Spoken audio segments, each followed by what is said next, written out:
Good evening, ladies and gentlemen. This is Jerry Sansing with another edition of What's Going On in Corpus Christi, Texas. This is July 19th, 2019. Beautiful, hot, sunny day. The air times are there at the bottom. That includes the Grande with channel 10 and channel 18. 18's in the morning, 10's in the afternoon, and then you can go into the spectrum, and you can, I think it's 1303 and 1304 are the channels there, and then AT&T at 99, and I'm not sure how that works, but anyway, there are your times. My email address is at the bottom. It's gsansing@gmail.com, excuse me, okay, and my producer is Dr. Janelle Bennett. So what I'm going to do is discuss some of the goings on around the city here, and may ruffle a few feathers, but since I am the president of the Taxpayers Association, and this is pretty much the show for that group, then for our group, then I'll go ahead and proceed, and if you get mad, I'm sorry. Okay, I can't do much about that. Now, I like to start this show off with this. I know it's a little bit disgusting, folks, but you can get over it. I do know that in every instance around here with these taxpayers entities, city, Delmar, county, you know, CCISD and everything, with these elected officials, the taxpayers always get stuck holding the bag. And that's the way the taxpayers group here in Corpus Christi, Texas sees it, okay? So I don't mind showing you that pachyderm excrement and that poor lady holding the bag. She's obviously a taxpayer here with all these local entities. Anyway, I will be right back. Okay, I did want to show this one too because I'm going to be talking about this. This was the 2016 Delmar College bonds that they were going for building around here, South Campus and that type of thing, plus some of these others. We've got bond money that we owe that is big time, folks, so I think we need to talk to you about that. I'll let you maybe contact some of these elected officials around here and see if we can straighten some of this garbage out. But it's pitiful. We're sinking. We're going into bankruptcy, folks. I don't want to alarm you, but I'm not an alarmist. I'm just telling the truth. But I'll be right back. Okay, ladies and gentlemen, that looks like the lights are on and the camera's rolling. I'm going to go around and take my seat, and we'll see if we can have some serious discussions about what's going on here in Corpus Christi, Texas, and what's not. So I'm going to go ahead and take my seat and scoot up a little bit and grab this. And the first thing I want to do is to direct your attention to these beautiful roses. Great color. I don't see many of those anymore. Those I dedicate to three great ladies in this world. Two of them are deceased. The other one is trying to get her education, even in spite of moldy houses and people not taking care of things. I'll get into that later. I just want to put that barb in there. So that's my mother, Miss Connie, and my deceased wife, Miss Lynn, and that great friend of mine, Miss April 23. Anyway, this is what's going on in Corpus Christi. I had the air times up front. We're on Grande, we're on Spectrum, AT&T. So if you need to get the exact program times and so forth and so on, then let me know, and I'll be glad to send those to you. My email was on that banner. It's gsansing@gmail.com. So let me know what you want and need for that, and I'll give you the times. Also, I'll give you the times for my other show, which runs an hour long, that I've done for years and years at South Texas News and Reviews. And then we've got a friend of mine, Mr. Ed Bennett, and he's got a TV show. It says The Voice of Ed Bennett.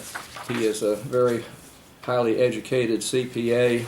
He's got his master's in accountancy, and he's certified fraud examiner, and he's also now on the Delmar College Board of Regents. Thank goodness.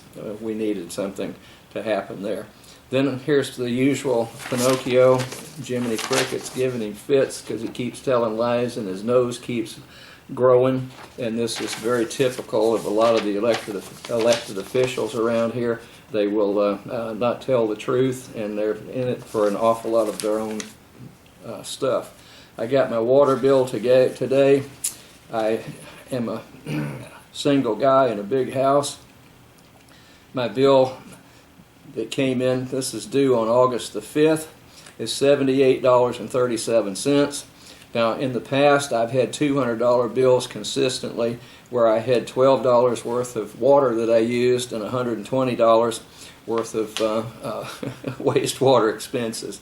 So I'm glad somebody finally blew the whistle down there at the city. They were not doing the proper service for the citizens. And I'll refrain from saying rip off. And then I know some people that have a 2-bedroom house over on West Side that were getting $5,000 water bills, and then they were threatened to have all of that stuff cut off and so forth and so on, which is a shame. And then I've got an article in here, I think, that came out earlier this month that says $6.27 million owed to city for utility services. I'd like to see if somebody could protest this, and let's see if since we've got a new city manager down there, let's see if we can straighten some of that out for these fine citizens around here. If you get a $5,000 bill, folks, for water for a month, something stinks. Okay, something's bad wrong, and you can blame it on your computer programs and everything, but you need to get off your butts down there at City Hall and get it done. And then I'm going to go back in the days. This was actually, it says the cherry picking of Del Mar, meaning Del Mar College. And this was written by an attorney by the name of Glenn A. Pugh. I think he's gone now. But this came out it was the January the 6th, 1998. And it was about electric bills and so forth, electricity going from the city-owned distribution systems to others. And Mr. Pugh was a very, very fine attorney. He was very interested in Del Mar College and the students and so forth and so on. And he was part of the Taxpayers Association at the time. That's about when I joined. And, these elected officials have tried to provide themselves with a huge amount of money at times, and I'm going to follow that up here in a minute with something that's really stuck in my craw. But that's since 1998, January the 6th, okay? And bless you, Glenn Pugh, wherever you are. He was a very fine attorney around here for a long time. Okay, now what I had done is I have taken the liberty to try to figure out with that Del Mar College Works if there were people that were elected officials that were possibly benefiting for being on that particular taxing entity as an officer, okay? And I got real curious because I have fought the bonds in 2014. I have followed an awful lot of the information on Del Mar College. We're told that we've been bursting at the seams with students and needed all this bond money, $157 million, I think it was, in 2014, to build new buildings on the West Campus and on the East Campus. Okay? Now, what has happened since then is they also, in 2016, they went for a bond election for $139 million. That's million, not so forth, which they said would be the first of 3 down payments to build a campus on 98 acres of swampland that they purchased without taxpayer approval out there for almost $7 million. They spent for this is that swampland at Yorktown and Rodfield, folks, okay, that Marie Colson used to own. And she built a slab out there and it sunk down in the mud and it was a mess. I've seen her cows and horses she had out there on that acreage belly deep in water every time it would rain. That's the drainage system into Oso Creek, okay, and Oso Bay. Now, whoever concocted this, I have a good suspicion on who ramrodded this, decided that they would go out there and buy that 98 acres and build a campus out there that would house 20,000 students. And then that's after the 2014 bond for $157 million to build new buildings on East and West Campus. Okay? Now, the whole thing was based on, we're bursting at the seams here with student enrollment and student participation. Now, folks, that is one great big huge pile and I hate to use it on the air, both bovine and equine excrement. Okay? Now, I've followed, and I took a graduate class in statistics when I was in graduate school, so I can understand how you can take numbers and take a look at them, and I hope I can understand them. I used to, do an awful lot of research where I had to gather numbers and figure out what the results meant with the numbers that I got. So I've been at this business a long time. I've had math through differential equations and so forth and so on. I'm not bragging, folks. I'm just giving you my background. I know what in the world I'm talking about. Okay? Now, statistically, Del Mar College has not increased the student population that goes to campus since 1992.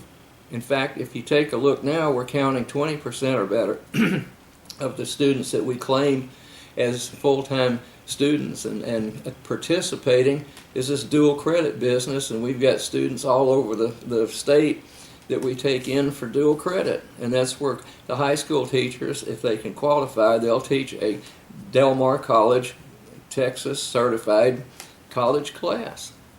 Okay? They don't come to campus, folks. Okay? So you're being duped again.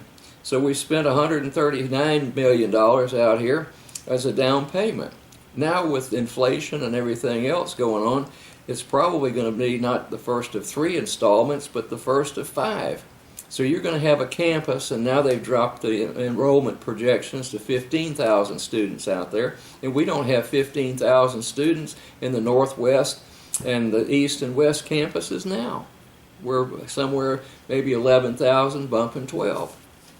And like I say, 20% of those are dual credit students that don't go to class here. They don't set foot on campus. So you're having your legs pulled, okay? So I'm just fed up to it right here as a taxpayer. My taxes keep going up tremendously.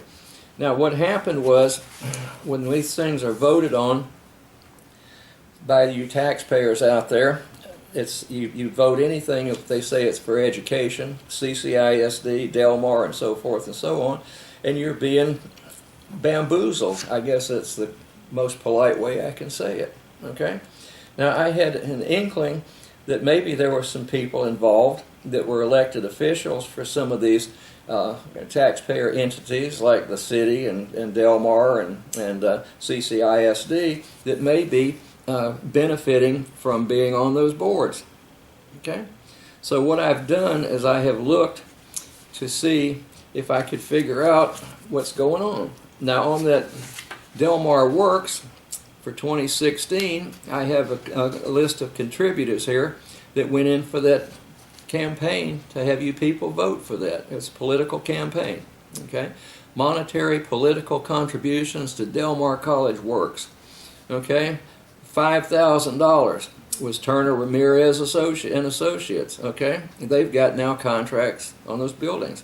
The one that I'm particularly interested in is AGCM, which is Mr. Durwood Anderson. They contributed $5,000. They got the contract to oversee the construction over there on East and West Campus, and I think they've been voted in to do the same thing on the South Side Campus if they get that thing kicked off. Okay? And then we've got a bunch of other people here. We've got $2,500 from Fulton. I won't mention who that was. And then we've got Gensler, the architects, $2,500, and so forth and so on. WKMC Architects, Bill Wilson, and then Richter Architects. Those are the Richters and so forth, and it goes on down. And by the way, the WKMC was $4,000 and $5,000 from Richter Architects. Now, since that time, I have seen with the 2014 bonds, I've seen checks and stuff, and now the 2016 bonds for $500,000 apiece, several of them that went to some of these architects and engineering companies. Okay?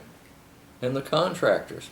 So I'm real interested in the AGCM. Okay? Now, I have got a stack of stuff here that I have ordered through the Texas Public Information Act requests. You can see how much I've got right here. Del Mar asked for an opinion from the Attorney General's office. Said they had to check in with those architects, AGCM, and so forth and so on. and I finally got the information in the contracts. Now, I also asked to see which of the 9 Board of Regents members, at Del Mar College had voted for that after they went through all the proposals, the request for proposals to build that, and ACGM or AGCM came in with it. Okay. Now, there was one board member that abstained. He was president of the Board of Regents. He's a very well-known person around town. He's got a lot of political clout. He's been on that board for 14 years before he resigned.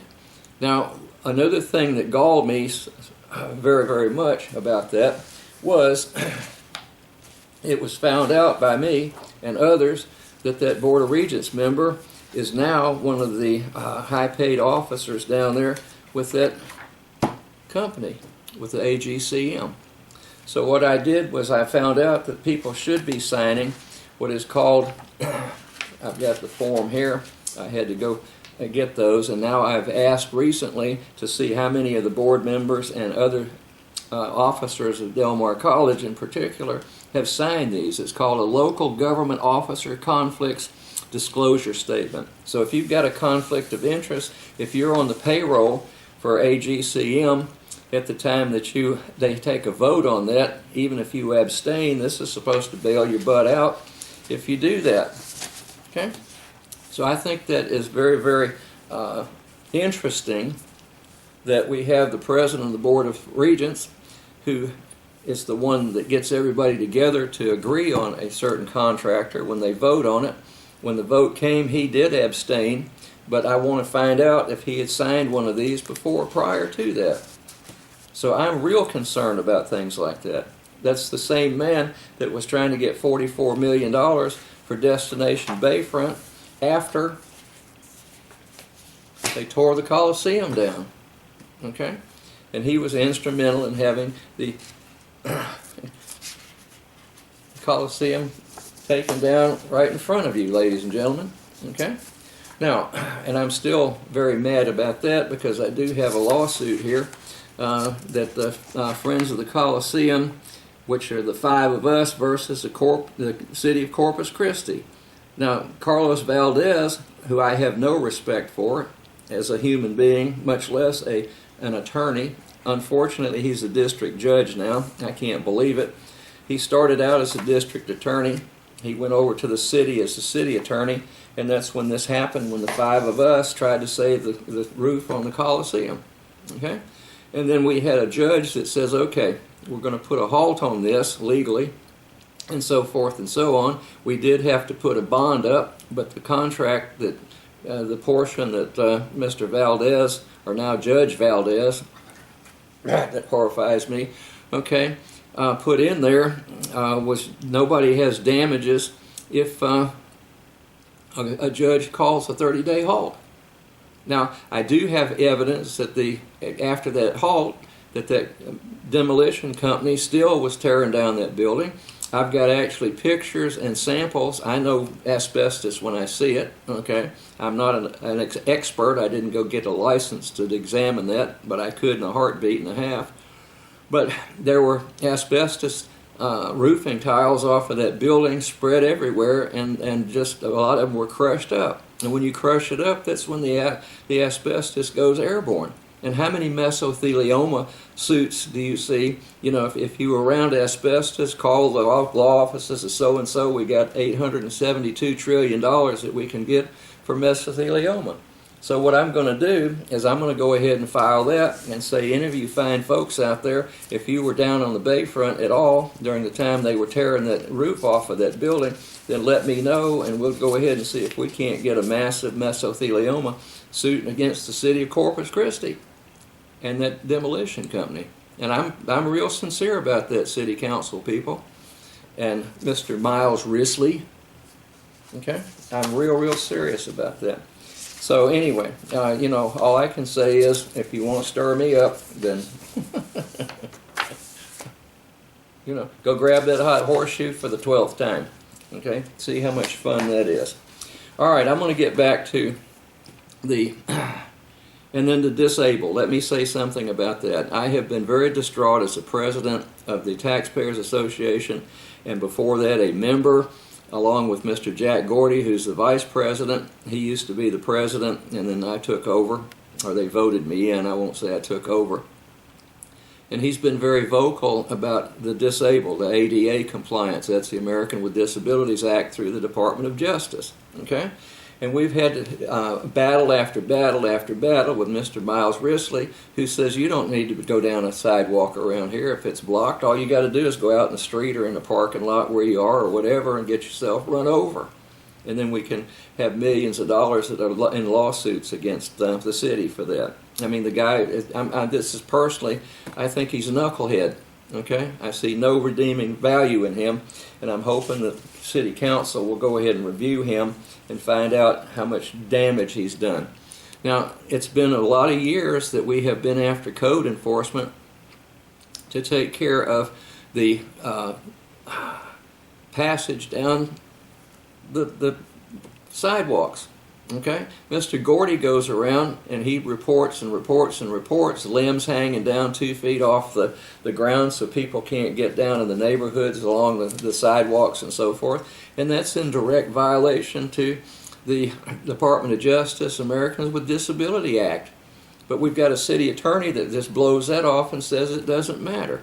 Now, Mr. Gordy, finally, several of us got on code enforcement, mostly Mr. Gordy, okay? He's retired Navy. But anyway, so he's been reporting these things. So finally, we went to a disabled committee meeting at the city the other day and went ahead and said, hey, you know, what we need to do is figure out how code enforcement can pay attention. So Mr. Gordy called them and said, why don't you just drive around? And then I think it was today, he called me and said either yesterday or today, code enforcement called him and said, thanks, we just issued 46 citations for that very same thing in one day. And there are hundreds of other violations around, folks, just on sidewalks, just on ADA violations. And then Jack suggested this, and we had discussed it prior to that, the city workers, especially the people that drive the recycle trucks and the solid waste trucks that pick up your stuff, is to have the drivers take a tablet with them and a pencil, and they can tell when things don't look right. And during that meeting we had with the disabled committee, I suggested to the lady that was in charge of that meeting, essentially, plus another person, one of the disabled, I said, why don't you, since you're going to have ADA compliance, that you're going to have training for the workers, I said, would you please include the city council people, because they don't have a clue, because this Mr. Miles Risley, as an attorney, is giving them false information about what he needs to be done for compliance. I mean, you know, the guy's off the wall.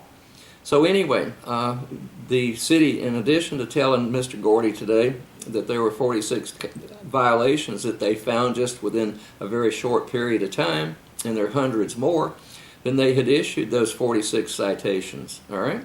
And then they also agreed with the city waste management people and so forth to go ahead and have the city workers take a tablet and write it down when they see a violation. And what can be better than that? So if you will, and on the next show I'm going to give you the information where you can call if you've got a violation in your neighborhood. And these people that don't comply with ADA, folks, then let's go ahead and have them cited, and if they don't have the problem cured, if they don't go cut the limbs off themselves, then have the city do it and bill them and then fine them. We're cash strapped every day. You listen to the city council, well, we don't have enough money to fill this chug hole over here. Well, if you've got people that don't have enough pride and so forth to abide by the laws of not only the city and the state, but the feds with ADA compliance, well, let them pay for it. Look at the fines you can do. Same thing with the signs in the state highways and so forth around here in town. So I know I'm on a roll with that, but you know, let's get cranked. Now I'm going to go back to Del Mar College. Fall enrollment of this year is right at, it looks like about just under 12,000 students. Okay, and we are up. Here's statistics. There are 8 8 colleges here, community colleges. We've got Delmar, Tyler, Amarillo, Blinn, Central Texas, Laredo, South Plains, and Southmost. Okay? The enrollment is the highest at Central Texas, followed by Blinn. So, and like I say, we haven't exceeded the 1992 numbers by any significant number. And how many years is that? 27 years? Okay. So the enrollment speaks for itself here. Then the next one is the contact hours and the base year. We have about, it says 5 million contact hours. A lot of that is being counted with dual credit. And then we do have Blinn and Central Texas that have outdone us. Amarillo's about even with us. And, you know, that's not Amarillo, that would be Tyler. Okay? Now, total bond debt. This will floor you. Now, on my right-hand side, on your left, here's the bar graph here. Okay?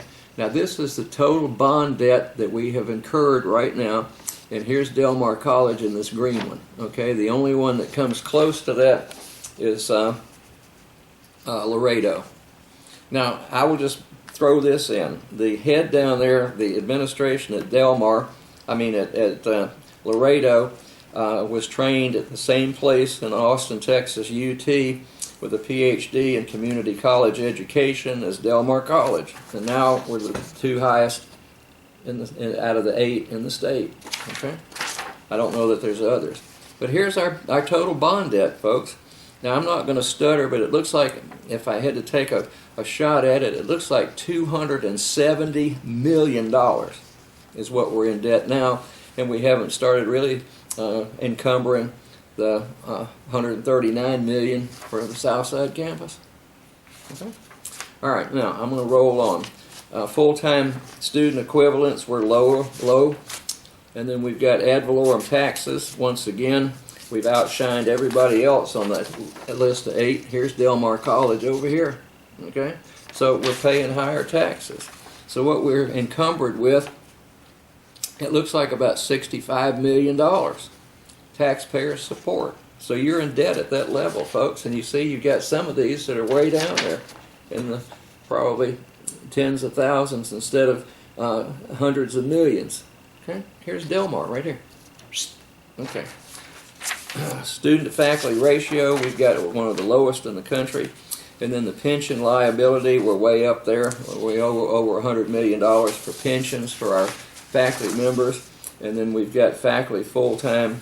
We've got more faculty than most of them do. And then we've got 2 of them, Blinn and Central Texas, don't have those. I guess they've gone to nothing but adjuncts, which that I think is a very poor thing. Now, we've got this building going up over here on East Campus. Okay, and it's called the General Academic and Music Building Phase 2.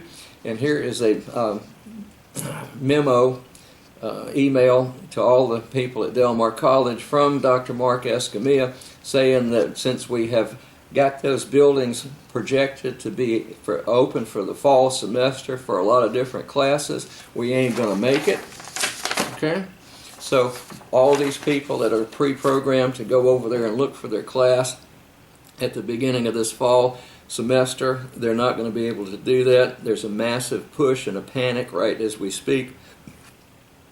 Now you see me, now you don't, to find classrooms to take care of all the students that have signed up. And there's no easier way to get rid of full-time students and have them give up on Delmar College is to have another snafu like that. Okay. So I'll read that whole thing in its entirety, but if you've got a class signed up out there, students, then and it's you're supposed to be in one of those buildings, then you better go ahead and check and make sure that you understand when and where that class is going to be held, so you're not out there with a chain link fence around the building that you think you're supposed to be in. Well, I think I've said probably too much, although there's not possible for me. But I'm going to go ahead and shut this down, put the roses on, and wish all a good evening. That's GSANSING@gmail.com. Just let me know. Okay, ladies and gentlemen, I'm just going to shut up and let you enjoy those roses. Thank you, Miss Connie, my mom, Miss Lynn, my deceased wife, and April 23. Bless you all.